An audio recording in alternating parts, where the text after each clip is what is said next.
الحمد لله وكفى وسلام على عباده الذين اصطفى أما بعد فأعوذ بالله من الشيطان الرجيم بسم الله الرحمن الرحيم قل للمؤمنين يغضوا من أبصارهم ويحفظوا فروجهم ذلك أزكى لهم إن الله خبير بما يصنعون وقال النبي صلى الله عليه وسلم فالعينان زناهما النظر أو كما قال عليه الصلاة والسلام۔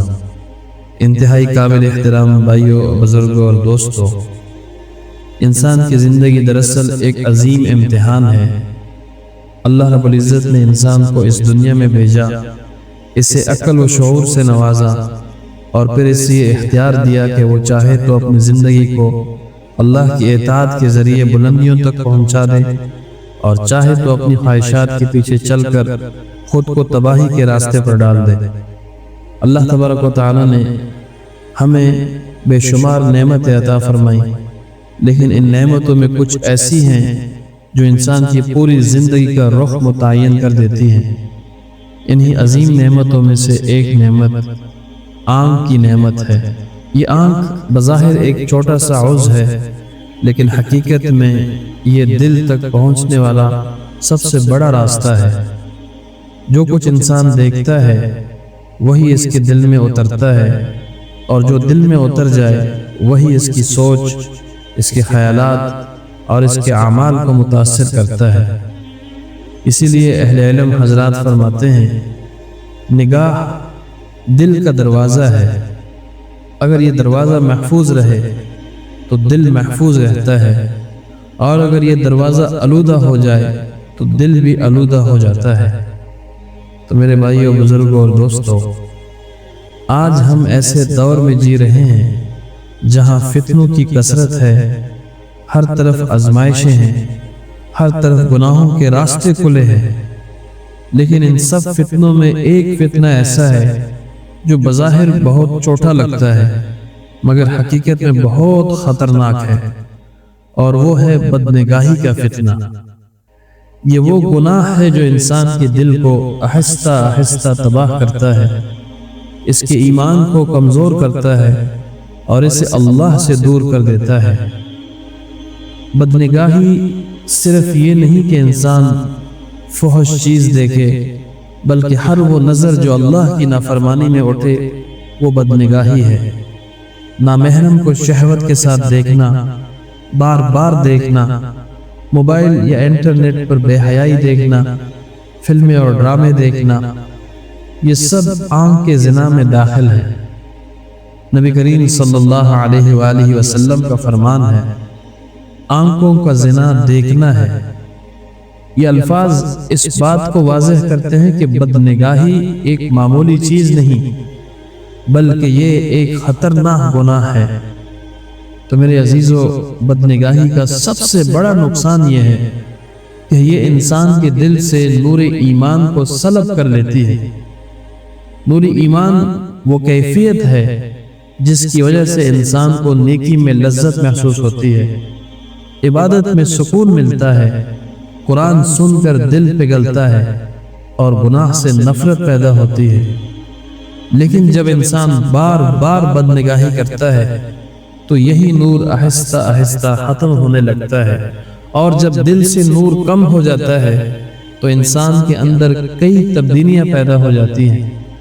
نماز بوجھ محسوس ہونے لگتی ہے، قرآن سن کر دل متاثر نہیں ہوتا، نصیحت سن کر آنکھیں نم نہیں ہوتی، اور گناہ آسان محسوس ہونے لگتا ہے۔ یہ سب اس بات کی علامات ہیں کہ دل کا نور کم ہو رہا ہے۔ تو میرے عزیزو، یہ دل یہ ایک باغ کی طرح ہے اور نگاہ اس کا دروازہ ہے۔ اگر دروازہ محفوظ ہو تو باغ محفوظ رہتا ہے، اور اگر دروازہ کھلا چھوڑ دیا جائے تو ہر طرح کی گندگی اس کے اندر داخل ہو جاتی ہے۔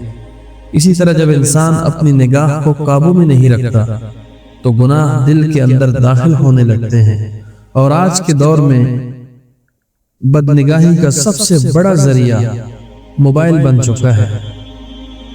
پہلے گناہ تک پہنچنا مشکل تھا، لیکن آج گناہ انسان کی جیب میں موجود ہے۔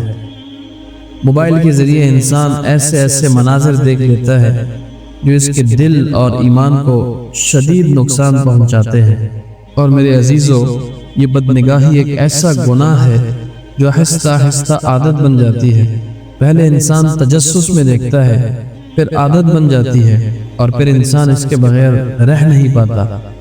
یہی وہ مقام ہے جہاں انسان کا دل کمزور ہو جاتا ہے اور وہ گناہوں میں ڈوبنے لگتا ہے۔ اور بدنگاہی سے بچنے کا سب سے پہلا طریقہ یہ ہے کہ انسان فوراً اپنی نگاہ کو نیچے کر لے۔ جب بھی کوئی غلط منظر سامنے آئے تو فوراً نظر ہٹا لے، موبائل کے استعمال میں احتیاط کرے، غیر ضروری چیزوں سے بچے اور اپنے آپ کو ایسے ماحول سے دور رکھے جہاں گناہ کے مواقع زیادہ ہوں۔ تو میرے عزیز بھائیو، انسان اکیلا شیطان کا مقابلہ نہیں کر سکتا، اس لیے ضروری ہے کہ انسان نیک لوگوں کی صحبت اختیار کرے، اللہ والوں کی مجلس میں بیٹھے، کیونکہ صالحین کی صحبت دل کو زندہ کر دیتی ہے اور ایمان کو تازہ کر دیتی ہے۔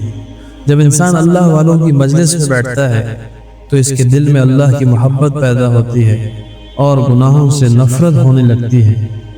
اسی طرح اگر انسان کسی صالح، متقی اور اللہ والے شیخ کے ہاتھ پر بیعت کر لے تو اس کی اصلاح کا راستہ آسان ہو جاتا ہے، کیونکہ شیخ کی نگرانی اور رہنمائی میں انسان اپنے نفس کی اصلاح کرتا ہے اور گناہوں سے بچنے کی کوشش کرتا ہے۔ اور اس کے ساتھ ساتھ میرے بھائیو، دل کو زندہ رکھنے کا سب سے بڑا ذریعہ وہ اللہ کا ذکر ہے۔ جب انسان کثرت سے اللہ کا ذکر کرتا ہے تو اس کے دل میں نور پیدا ہوتا ہے اور یہی نور اسے گناہوں سے بچانے میں مدد دیتا ہے۔ تو یہ یاد رکھنا چاہیے کہ یہ آنکھ اللہ کی ایک عظیم امانت ہے۔ اگر ہم اس امانت کی حفاظت کریں گے تو یہ ہمیں جنت تک پہنچا دے گی، اور اگر ہم نے اس کا غلط استعمال کیا تو یہی آنکھ ہماری تباہی کا سبب بن سکتی ہے۔ اس لیے اپنی نگاہوں کی حفاظت کریں، اللہ والوں کی صحبت اختیار کریں، کسی صالح شیخ کے ہاتھ پر بیعت کریں اور کثرت سے اللہ کا ذکر کریں۔